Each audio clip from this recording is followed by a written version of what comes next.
네. 윤석열 대통령의 끝없는 독선과 폭주, 그리고 그런 윤심의 경우에만 골몰하는 집권 여당에 의해 양곡관리법 개정안이 재투표에서 끝내 부결됐습니다. 대통령은 국회가 법안 의결을 하기 전부터 일찌감치 거부권을 예고했고, 정부와 여당은 이런 대통령만 믿고 국회의장의 연이은 중재안도 거부하면서 대안 없이 시간만 끌었습니다.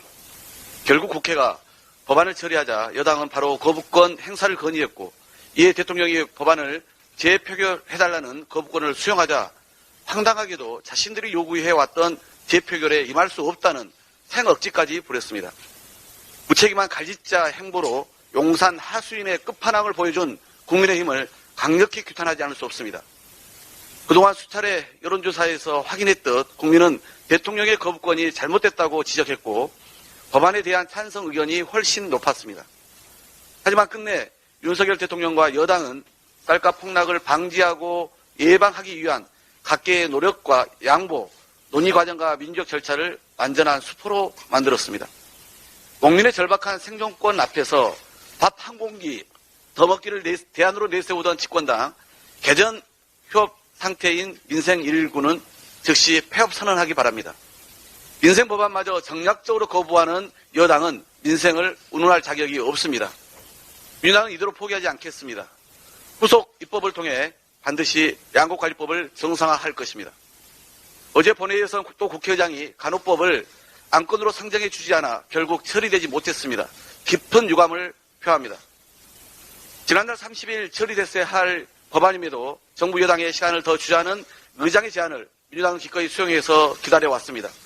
그런데 그 약속과 인내의 결과가 46만 간호인들의 염원이자 국민 건강과 직결된 간호법의 안건 상정을 거부하는 것이란 말입니까? 의장께서는 지난 양곡관리법 개정안 과정을 복귀해 보시기 바랍니다. 민주당의 통큰 양보로 본회의 통과까지 수정을 거듭했지만 정부 여당은 어땠습니까? 의장의 두 차례 중재안에도 불구하고 대통령은 거부권을, 여당은 보란듯이 재의결에 반대하며 민심에 맞섰습니다. 거듭 강조하지만 간호법은 지난 대선 양당 후보의 공통 공약입니다.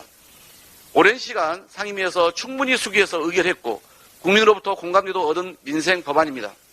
정부 여당이 갈등 조정 대신 또다시 갈등 조장에 나서는데 그대로 손 놓고 있으란 말입니까? 민주당은 27일 본회의에서는 반드시 원칙대로 간호법과 의료법을 포함한 민생 법안을 처리하겠습니다. 의장님도 민의의 전당이 국회 수장으로서 민생 법안의 조속한 처리를 바라는 민심을 우선해 주기 바랍니다. 다음 본회의에서는 원칙대로 그리고 약속대로 처리해야 합니다. 국민의힘도 더 이상 시간 끌기의 꼼수로 민생 법안을 정략화하며 야당과의 대결에만 골몰하는 행태를 즉각 중단하기 바랍니다. 국민의힘이 당대표를 역임하고 대선 후보까지 한 미스터 쓴소리 홍준표 대구시장을 상임고문직에서 해촉했습니다.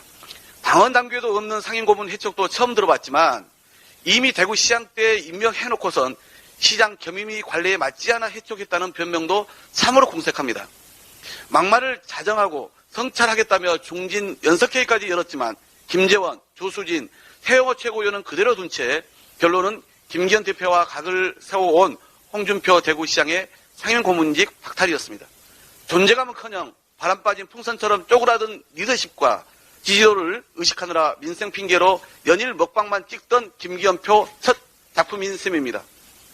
김 대표는 홍 시장 해촉으로 확실하게 정광훈 목사의 손을 들어줬습니다. 망언은 괜찮고 쓴소리는 안 되는 국민의힘의 당윤리도 확인된 것입니다. 김재원 최고위원도 정광훈 목사도 끄떡없으니 국민의힘 내 정광훈 극우 파워도 확실히 확인된 셈입니다. 국민의힘은 정치 도의 따위는 가볍게 무시하며 대통령 눈밖에 난 젊은 당대표를 내쫓더니 전당대회 누를까지 받고 유력 후보들을 차례로 제거해버렸습니다. 그렇게 탄생한 윤심 맞춤형 당대표와 윤심 보위부 최고위원회 지난 30여일은 연이은 막말과 집안 싸움으로 점철된 그야말로 점입가경, 막장 그 자체입니다. 그런데도 국민의힘 신윤 지도부는 자신들의 실수와 잘못을 반성하기는커녕 오히려 정적 제거로 악용하고 있는 것입니다. 윤석열 정부 출범이 1년 다 돼갑니다. 어제 미국 인텔과 세계 최대 모바일 반도체 설계 자산 기업인 영국의 ARM의 반도체 유탁 생산, 파운드리 분야에서 동맹을 선언했습니다. 우리나라 반도체 산업에 또 하나의 큰 악재가 발생한 것입니다.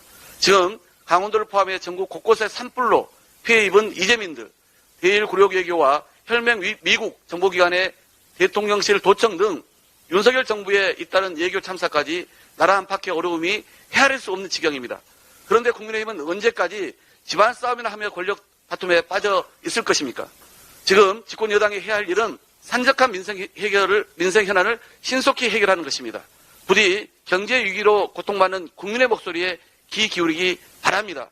국민은 안중에도 없는 여당의 무책임한 행태가 계속된다면 더 이상 국민이 용납하지 않을 것임을 분명히 경고해 둡니다. 이상입니다.